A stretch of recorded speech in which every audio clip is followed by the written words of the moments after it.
You believe you remember everything you've lived, but the mind only records what it can bear. The rest remains suspended in an invisible field, orbiting silently until something, a sound, a look, a pause, reactivates the memory that never stopped vibrating. The quantum field doesn't seek the past. It reconfigures it, making the forgotten become present in a new way. Every thought, every contained emotion, creates a signature the universe recognizes as a request for return. When the field responds, it's not punishment, it's coherence trying to restore the interrupted flow.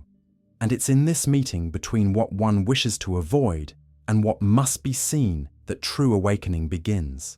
Some cycles repeat with such precision that they seem choreographed by something beyond us. Relationships that start differently, but always end in the same place. Decisions that seem new, yet lead to the same familiar outcome. And when one tries to understand the reason rationally, the mind offers fragile justifications, as if trying to protect a secret it doesn't even understand. It is in this space of repetition that the quantum field begins to manifest more forcefully, not as punishment, but as a mirror.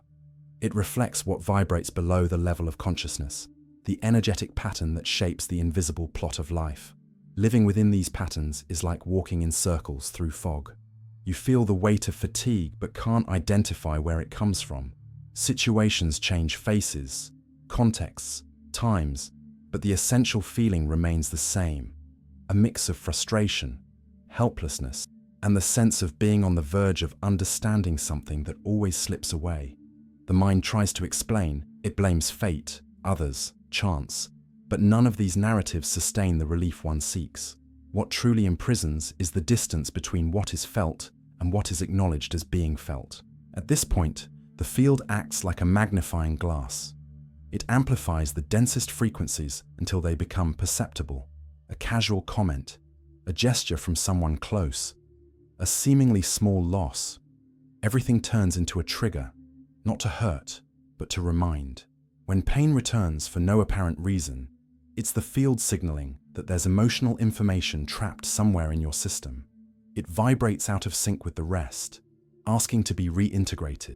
Ignoring this call is like trying to silence an alarm by covering it with a pillow. The sound softens, but the danger remains. The mind, however, doesn't like to lose control. It fears what it cannot explain. So it creates subtle defenses, rationalizations, justifications, irony. It uses intellect as a shield and habit as shelter.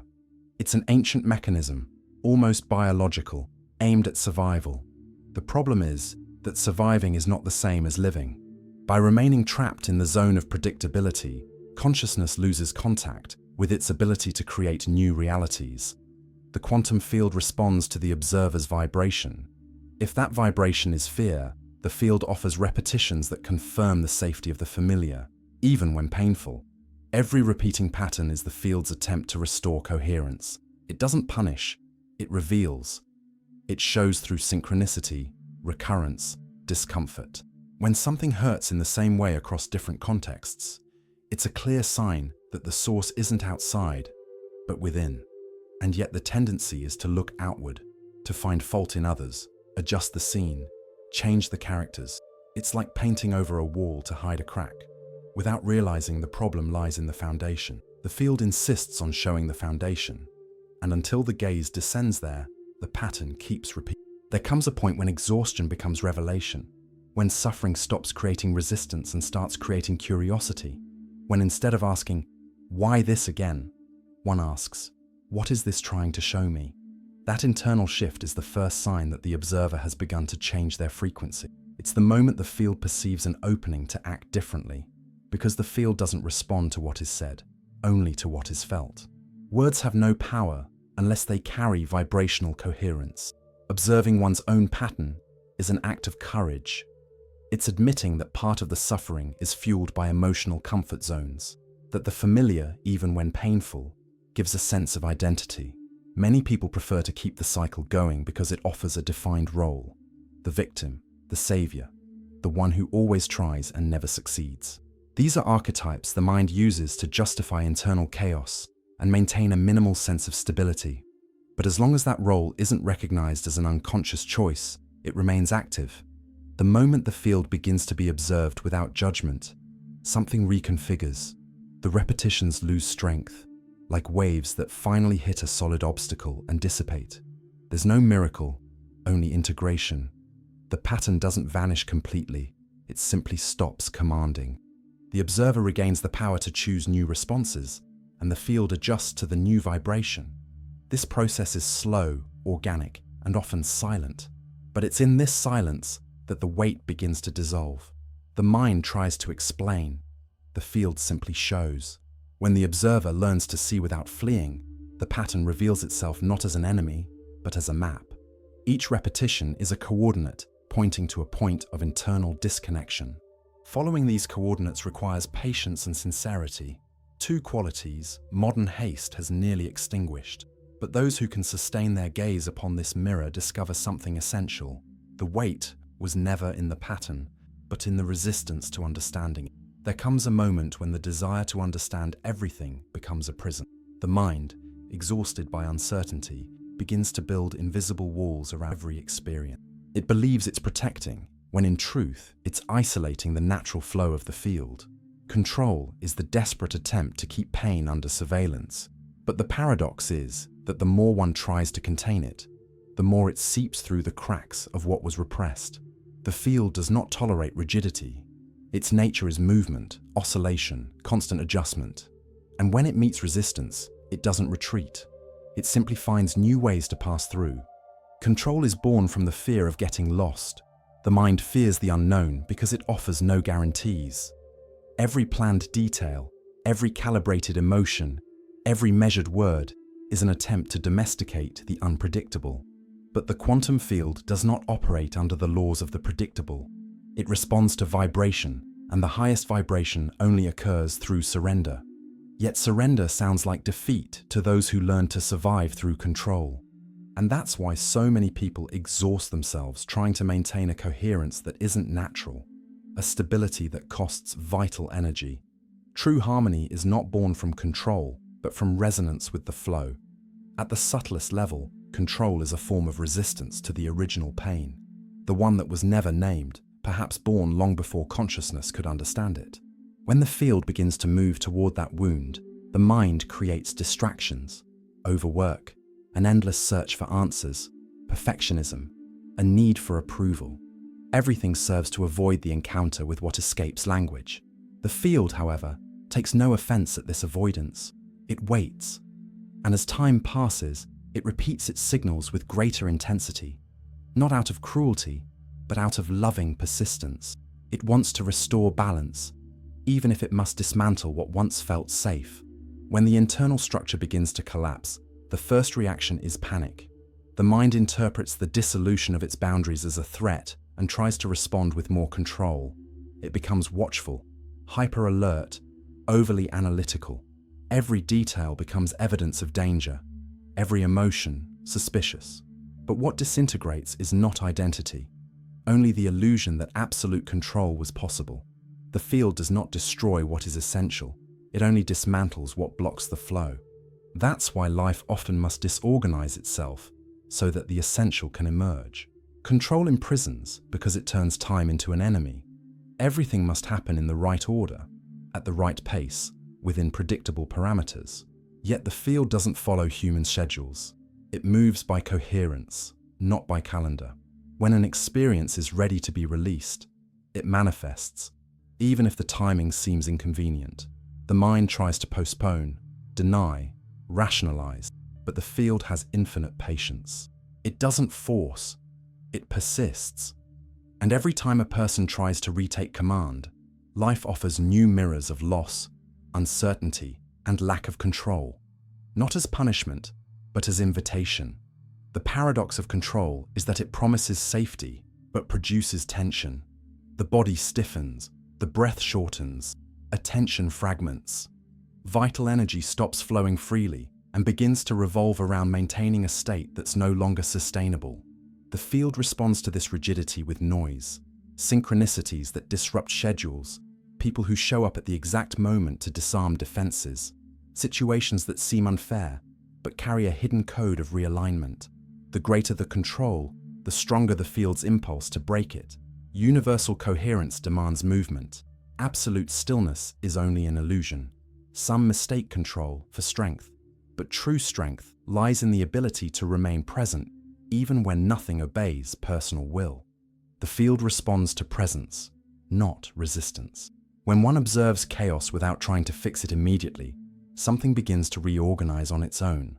It's at this point that control dissolves and gives way to trust. Not blind trust, but the kind that arises from directly observing that the field knows the way, even when the mind is lost. That trust is the seed of vibrational freedom.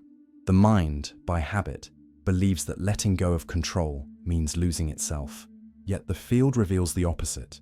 It's in the abandonment of control that the true self appears. The one who observes without judgment, feels without fear, and perceives the movement of the universe as an extension of its own pulse. When the observer aligns with this frequency, the cycle of pain begins to break. Not because it disappears, but because it no longer meets resistance. Pain then fulfills its purpose, to signal the exact point where life stopped flowing. Breaking the cycle of pain doesn't mean eliminating suffering, but understanding its role as the language of the field. Every intense emotion is an attempt at communication between the visible and the invisible. Instead of fighting it, the invitation is to listen. Listen until the energy that once demanded control transforms into clarity. Surrender, in this sense, is not passivity. It is an act of deep vibrational intelligence. It is recognizing that control was never strength, but fear. And when fear is recognized, it dissolves, like a wave losing force as it reaches the shore. There is a point on the path when fear stops being outside and begins to inhabit the center of one's gaze. It is when the field begins to reflect what was carefully hidden. Fragments of old pain, repressed desires, memories that time did not erase, only lulled to sleep. The first impulse is to retreat. Looking within sounds like walking toward a hostile territory, populated by shadows and voices that whisper what the mind has spent a lifetime trying to silence. This resistance is not weakness. It is a natural reflex of self-protection. The unconscious guards everything that consciousness did not know how to digest. And opening that door is, in a way, reliving what one tried to forget. But the quantum field does not move by avoidance. It reacts to intention. And when the intention is clarity, it arranges circumstances so that the inner gaze becomes inevitable. People, situations, even dreams line up like mirrors. And each mirror reflects a part of what was denied. The discomfort that arises is not a sign of error. It is a sign of approaching the truth. Resistance, however, creates a perceptible friction, tension in the body, circular thoughts, a fatigue that does not come from physical effort, but from the struggle between what wants to emerge and what insists on remaining hidden. The unconscious is not an enemy. It is the reservoir of what did not fit into awareness at the time. The child who swallowed their cry, the adolescent who pretended it didn't hurt, the adult who got used to enduring, all live there, compressed into states of latent energy. When the field begins to vibrate at healing frequencies, these layers are activated, not as linear memories, but as sensations the body recognizes before the mind. A tightness in the chest, a causeless sadness, a sudden fear. These are languages of communication from the unconscious trying to reach the surface. The problem is that we were trained to interpret discomfort as a sign of failure, when in fact it is the prelude to release.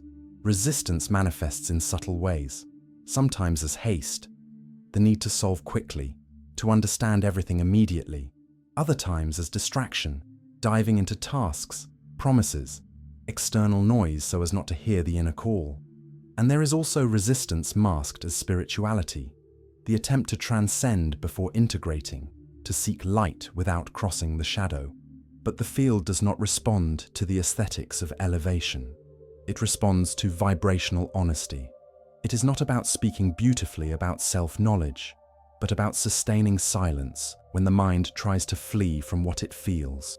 Looking within is a radical act because it dismantles the narratives that kept the world in order.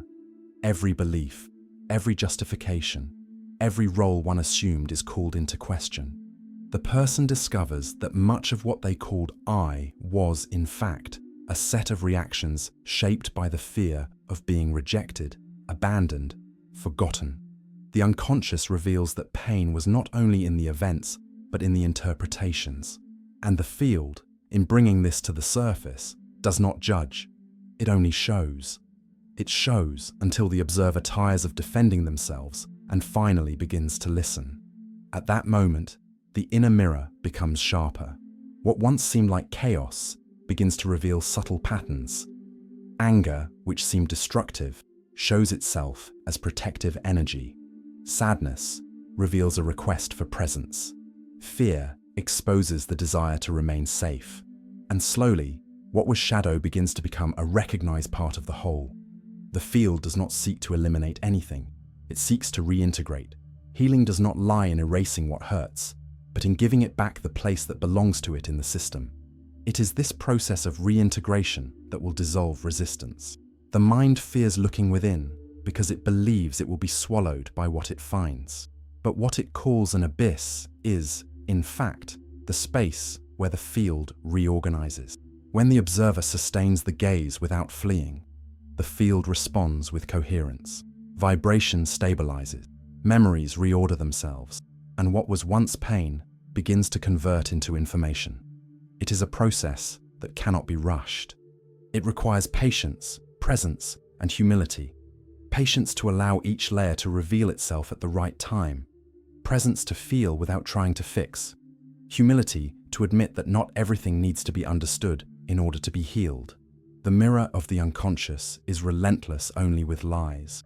It reflects exactly what is being emitted, without filters, without adornment. When a person begins to observe their own distortions, without seeking culprits, something opens.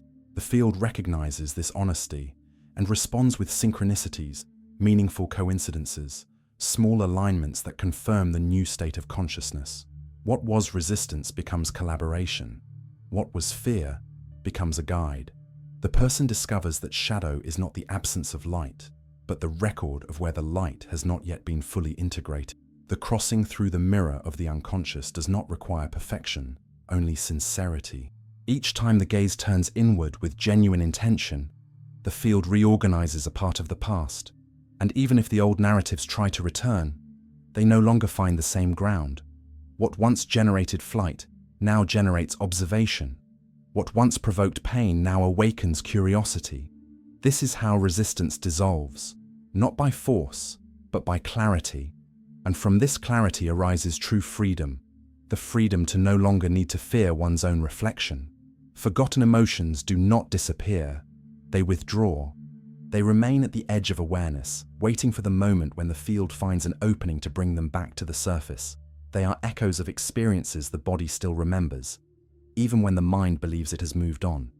The quantum field, in reorganizing frequencies, acts as a catalyst for these emotional memories. It seeks to restore coherence, and to do so, it must remove what is vibrating out of sync. That is why certain pains return, not as punishment, but as attempts at release. When an emotion is repressed, it does not unravel. It crystallizes in the form of condensed energy. It gets stored somewhere in the body, in the tissues, in tensions, in unconscious gestures. The field, sensitive to everything that vibrates, recognizes these accumulations as knots of information that to be dissolved. Healing then begins as an invitation to feel again what was forgotten. The mind resists, tries to rationalize, to seek logical meaning. But the field does not speak the language of reasoning. It communicates through sensation, vibration, impulse, and the body is its most faithful translator. There are moments when an old emotion appears without warning, an unexpected cry in the face of something simple, a disproportionate irritation, an emptiness that arises in the middle of an ordinary day. The tendency is to judge these movements as weakness, as relapse, but what is happening is a process of release. The field is adjusting the frequency, and to do so, pushes to the surface what was stagnant. Each emotion brought up contains valuable information, a fragment of a story that needs to be recognized in order to finally dissolve. Emotional forgetting is a form of anesthesia. It arises when pain exceeds the processing capacity of consciousness. The mind cuts the flow, files the event, and moves on. However, the body remains as the guardian of what was not resolved.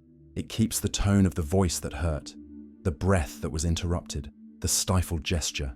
And when the field raises its vibration, these records begin to vibrate in resonance, like strings that finally find the right note to free the trapped sound.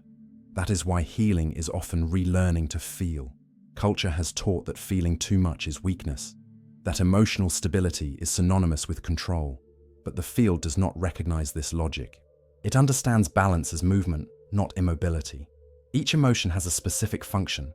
Anger protects, fear alerts, sadness cleanses, joy expands. When one of them is denied, the system loses harmony. And the field, upon noticing the imbalance, creates situations for that emotion to return to the scene. It is the universe conspiring not to punish, but to restore the integrity of the being. The return of forgotten emotions usually comes in waves. At first, the impact is strong, because what was repressed returns with the same intensity with which it was contained. Later, the frequency stabilizes, and what was once pain becomes energetic data, a memory that can now be observed without engulfing the observer. The secret is to allow the flow, not to control, not to contain, only to feel until the movement is complete. It is a process of vibrational digestion. The field presents the content, and consciousness decides whether to accept it or to reject it again. When accepted, the energy reintegrates. When rejected, the cycle repeats. The body is the first to signal the return of these emotions. Tension in the chest, heaviness in the stomach, shortness of breath. These are physical codes that translate the field's rebalancing process. The common mistake is to interpret these signs as something to be fought. One takes a pill, gets distracted, looks for escape. But what the field asks for is presence. It invites listening, conscious breathing, observing what arises without judgment. When the observer sustains this presence, the emotion unravels like a wave meeting the shore.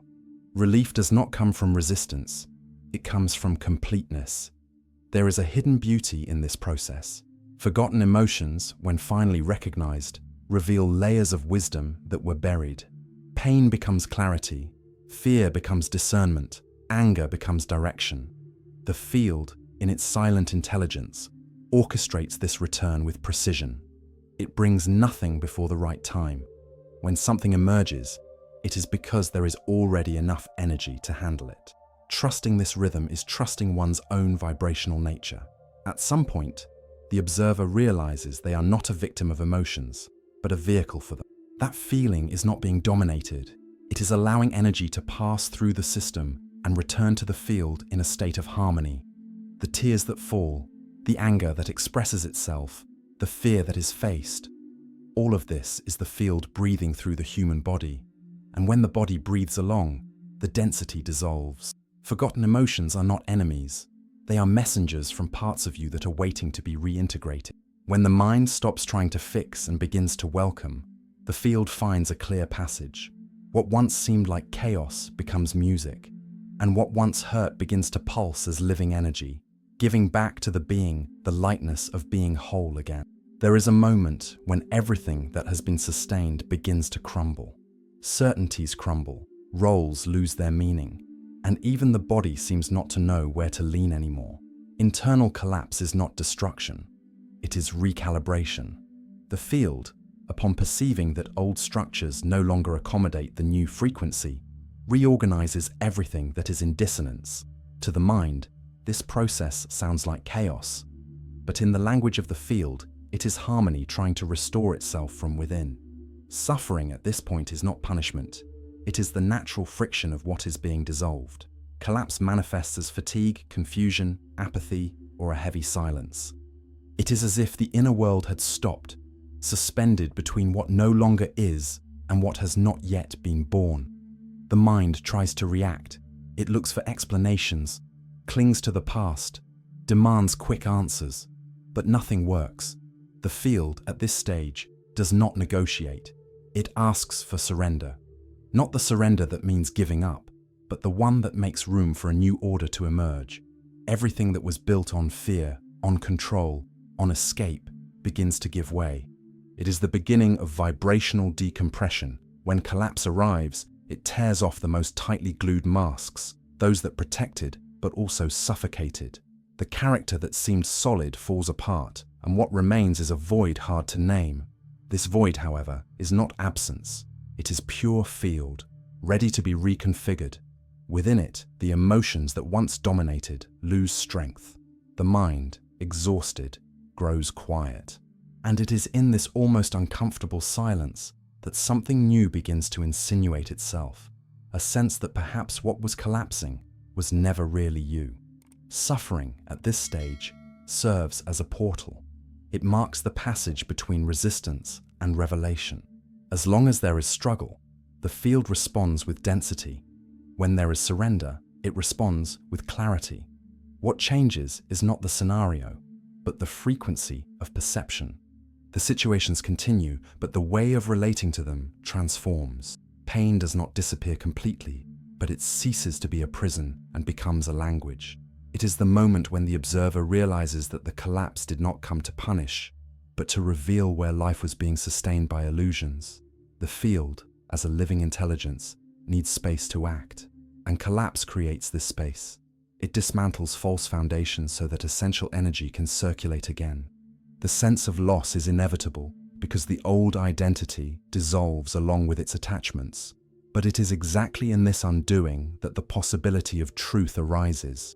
The field does not destroy what is real. It only removes what was created out of fear.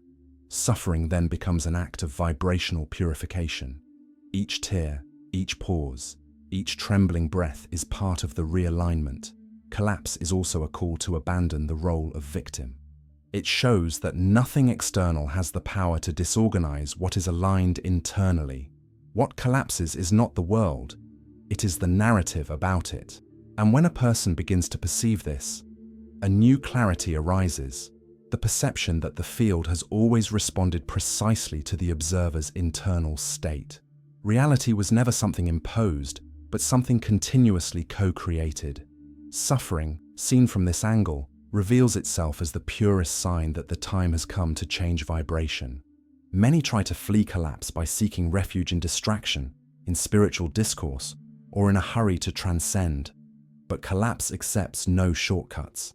It demands presence. And it is precisely in this raw contact with what hurts that the strength that previously seemed non-existent is found. The field does not want you to understand.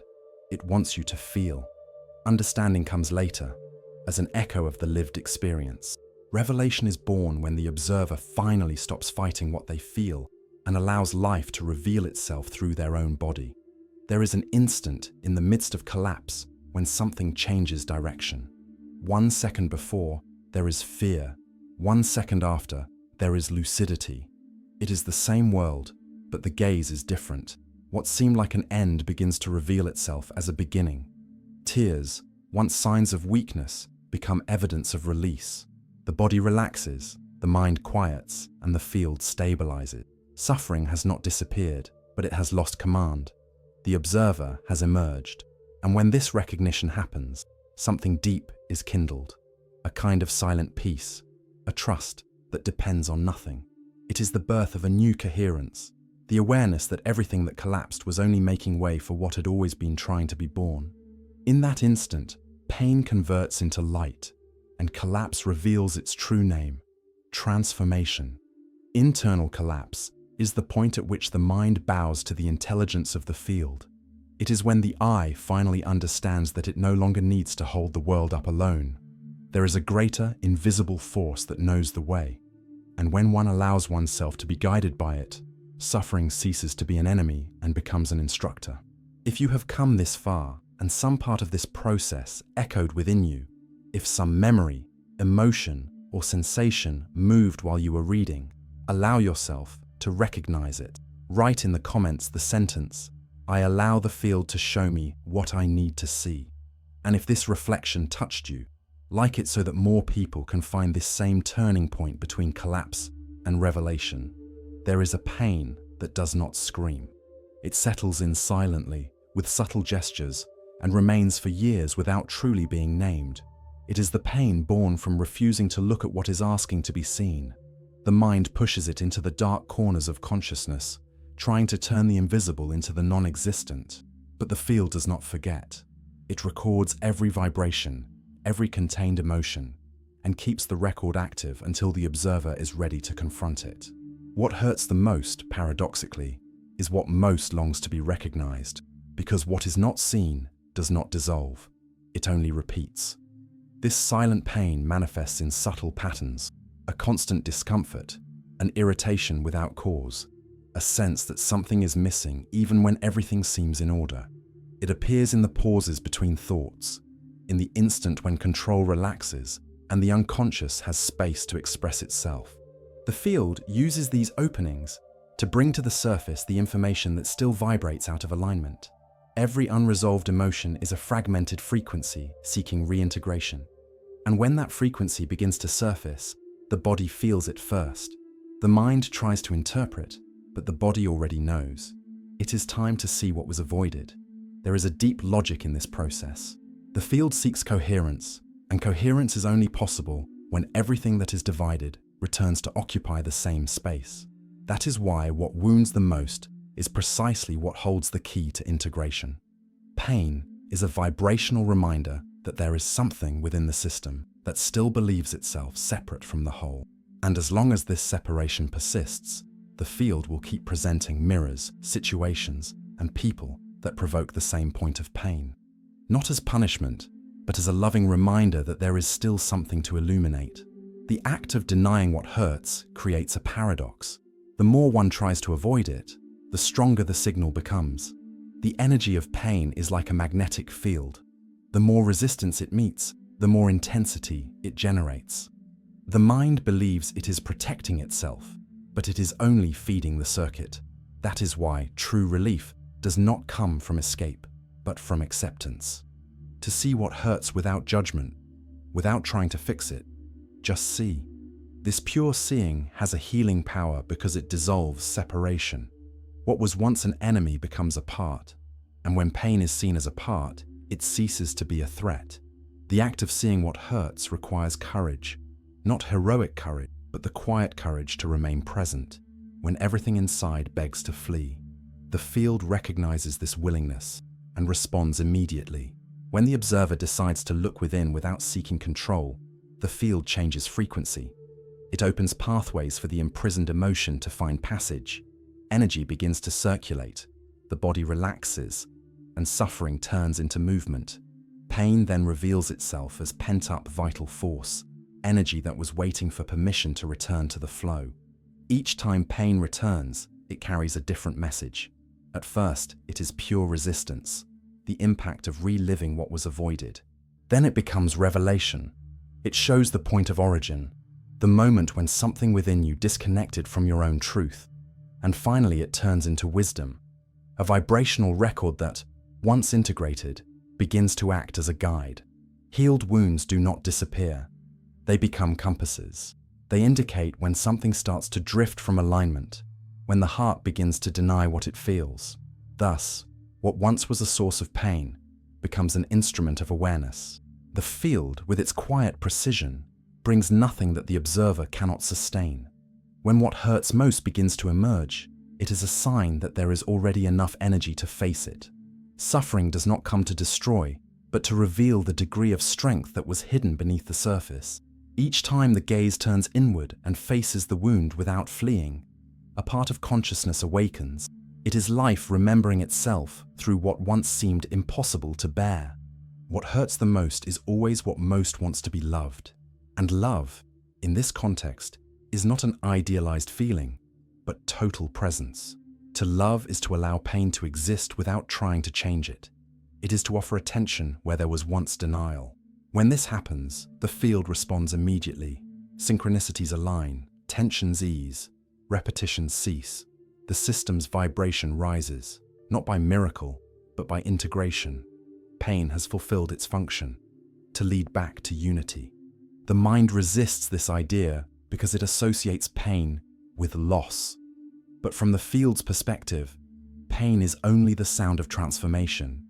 It is the dissonant note seeking to fit back into the melody of the whole. When it is heard with deep listening, suffering becomes music. And what once was rupture reveals itself as return. What hurt the most becomes a portal, and what was most feared to be seen becomes a source of clarity. What hurts the most is, in fact, what most wants to be seen, not to punish, but to set free. The field never tires of repeating this invitation. It manifests in people, situations, and emotions, always with the same purpose: to remind you that there is no pain without meaning, nor shadow without light. And when the gaze becomes capable of seeing this, suffering ceases to be an enemy and becomes a language. The field speaks through pain, and those who learn to listen discover that deep down it has always been saying only one thing: look at me, because this is where you begin to remember who you really are. There is a moment when the field stops, merely reflecting, and begins to reveal. It is as if life itself had been whispering a simple truth all along, but the noise of the mind had always drowned out the sound. The field, patient, waits for the moment when the heart is open enough to recognize what has always been there. This revelation does not arrive in words or reasoning. It manifests as a silent knowing, a certainty that needs no proof. It is the reunion between the intelligence of feeling and the clarity of consciousness. The heart always knew. It was the mind that took time to believe. The heart operates in another language. It does not analyze, compare, or calculate. It perceives by resonance. Every time a choice, a relationship, or a decision vibrates out of step with inner truth, the heart feels it first. It is a subtle discomfort, a contraction, an almost imperceptible deviation. The mind, however, accustomed to dominion, tends to ignore these signs. It prefers logic, arguments, apparent coherence, and thus, a gap is created between what is felt and what is lived. The field, which always responds to the most authentic vibration, begins to reflect this disconnection in the form of conflict, fatigue, and disorientation. When the field begins to reveal, it does not bring something new, it only removes the veil of denial. What emerges is what has always been asking for space, the call of one's own essence. The heart holds the map of directions that the mind tries to correct. It knows the way not by knowing, but by being. And the field, which operates by the same logic of vibrational coherence, acts as an amplifier of this knowing. It makes external situations coincide with what the heart has already recognized in silence. Coincidences cease to be chance and become confirmations. The awakening of this alignment is a process of unmasking. Everything that was sustained only by mental effort begins to crumble. Plans that seem secure lose meaning. Relationships that served as shelter reveal their true function as mirrors. Ambitions that drove daily life lose their shine. It is not that the world changes, it is the observer who begins to see with different eyes. The mind loses its monopoly on truth, and the heart assumes silent leadership. It is the beginning of a new inner order, a coherence that is born from the inside out. This transition can be disconcerting. The mind feels threatened, for its role as commander is replaced by that of interpreter. It does not disappear, but it now serves the heart's wisdom, not the other way around. This handover is the field's turning point. When feeling becomes the north, reality responds immediately. The field aligns with the heart's vibration, because there is no contradiction in it.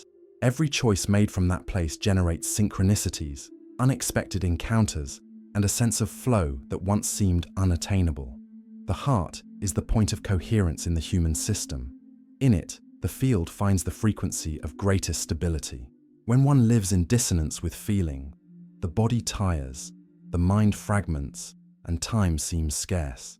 But when life adjusts to the heart's vibration, time expands. Actions gain meaning, silences stop being uncomfortable, and even pain finds purpose. What changes is not the world, but the way of being in it. The field begins to behave as an extension of consciousness, a living mirror of what the heart emits. The field's revelation is often discreet. It arrives as a sigh of clarity, a precise intuition, a calm without cause.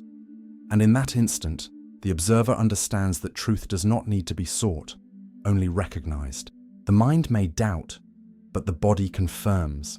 The heart vibrates at a frequency the field cannot ignore. It transmits a kind of information that crosses all layers: emotion, thought, matter. And when this vibration stabilizes, reality begins to reorganize naturally, effortlessly, as if everything finally found its place. The field reveals what the heart already knew: that life is simpler than the mind allows one to believe, that suffering is born from the attempt to live far from feeling. That truth was never a concept, but a state of presence. When the observer allows themselves to follow this deeper intelligence, doubt turns into trust. The questions cease, not for lack of curiosity, but because the heart already contains the answers in the form of peace. It is a perception that cannot be explained, only lived. This revelation does not mark the end of the path, but the beginning of a new way of walking. The mind remains useful, but now as a translator of the wisdom of feeling. Decisions become lighter, encounters more meaningful, and even silence gains texture. The field responds with harmony because it finally finds coherence in the emitter. The heart's vibration is pure congruence. It does not force, it simply resonates. And the universe, obedient to this law of correspondence, bows before it. The heart always knew, and the field always tried to show. All along, the universe spoke the same language of feeling, but the mind, in its haste, translated everything into the language of fear. Now, when the gaze calms and the body learns to listen, the field becomes transparent. It no longer needs to push, only to accompany. The observer understands that there was never any separation between them and the flow, only noise. And when the noise ceases, the heart and the field return to pulse as a single movement, the exact sound of what it means to be whole. There is a moment when everything is revealed, not as an external flash, but as a silent expansion within the chest. The truth, once hidden in the folds of the unconscious, begins to illuminate itself from within. It is as if the field, after so many turns, finally found the exact point of coherence between what was lived, what was felt, and what is now understood. This moment does not arrive through effort. It happens when the observer stops trying to decipher pain and begins to listen to it. What was once weight becomes language. Suffering turns into meaning. The moment of revelation is not grand, it is intimate. It can occur in silence, during a deeper breath, an interrupted thought, a gesture of surrender. The mind, accustomed to analysis, does not understand what is happening, because understanding is not logical, it is vibrational. Truth does not arrive as explanation, but as sensation. Suddenly, something fits. What once seemed unjust gains context. What seemed like loss reveals itself as liberation. And what seemed like punishment shows itself as an act of rebalancing by the field, realigning what had strayed from its own essence. At that instant, the body responds before the mind.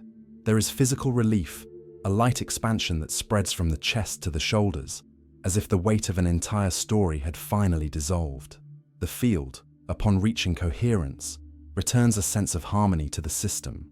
Everything seems to occupy the right place, even if nothing has changed externally. It is consciousness that changes position, and in changing, alters the way the world is perceived. The field, sensitive to the new frequency, reorganizes reality around this new point of view. What was shadow becomes texture. What was noise becomes rhythm. The hidden truth was always there, waiting for the moment it could be seen without wounding. The field never forces this revelation, it prepares it. Every repetition, every pain, every loss was a patient attempt to guide consciousness to this point of maturity. Revelation is not the end of the journey, but the fruit of all that has been lived. It is the moment when the observer understands that there is no error, only stages of perception. Suffering, once seen as an enemy, reveals itself as the impulse that moved expansion. Pain was the disguised teacher, guiding the gaze back to the source. When truth illuminates itself, it does not erase the past, but redefines it. The memories remain, but lose the power to imprison. They become understood stories, pieces of a mosaic that now makes sense. The field records this change, and alters its structure in response. The vibration that once revolved around pain dissolves, making space for new frequencies of creation. Reality then begins to reflect this lightness. People seem different, situations flow with less resistance, and even silence acquires a livelier tone. What changed was the observer, and the field simply followed. The instant of revelation also brings humility. Faced with clarity, one perceives that nothing was out of place, only out of focus. Every choice, no matter how painful, contributed to the return to coherence. The field acts with quantum precision. Everything that happens is proportional to the vibration emitted. And when consciousness aligns with truth, there is no longer a need for correction, only for continuity. Life ceases to be something to control and becomes something to live in tune with the intelligence that sustains it. Pain transformed into understanding does not disappear. It transmutes. It becomes empathy. What once wounded now serves as a bridge of connection with others. The consciousness that has crossed its own suffering recognizes another's pain without judgment. There is compassion without pity, presence without invasion. The field, recording this new vibration, expands the reach of healing. The truth revealed in one being spreads like a silent wave, touching all those who vibrate nearby. Light is not the property of the one who discovers it. It is the consequence of the one who sustains it. The moment of revelation is also an invitation to responsibility. To know is to see, and to see implies no longer pretending blindness. Once the truth becomes clear, life demands coherence. Choices now carry the sacred weight of awareness. The field, now sensitive to the new pattern, responds with impressive speed. The synchronicity between intention and manifestation accelerates, for there is no longer noise between feeling and action. The mind and the heart, once separate, now work as a single instrument. The field in resonance reflects this state of unity. The light of understanding is not static, it pulses. There are moments when it weakens, others when it intensifies. What matters is to keep the gaze turned inward, for it is from there that the field organizes itself. When the observer learns to remain in this state of serene lucidity, suffering loses its function. It has completed its task. Now the flow continues, guided by the wisdom born from the encounter with truth. The hidden truth was never distant, it was merely veiled by the fear of seeing. When the field reveals it, everything becomes simple. Simplicity is the sign of coherence achieved. The entire universe seems to breathe in harmony, as if chaos had been only a training to recognize deeper order. And it is in this instant, when what was pain transforms into understanding, that life finally reveals itself as it has always been. A perfect sequence of movements guided by the invisible intelligence that inhabits every particle of being. When the field reveals what the mind concealed, the being returns to its simplest form, presence. There is no longer struggle between reason and emotion, between past and future. There is only the instant, this silent space where everything reconciles. Pain has completed its task, collapse has turned into clarity, and the heart has finally remembered what it always knew. The field does not create new truths. It merely returns what was forgotten. If you have come this far, write in the comments, "I saw what was hidden." And if this content touched something within you, subscribe and continue walking with us through this field of consciousness that never ceases to expand.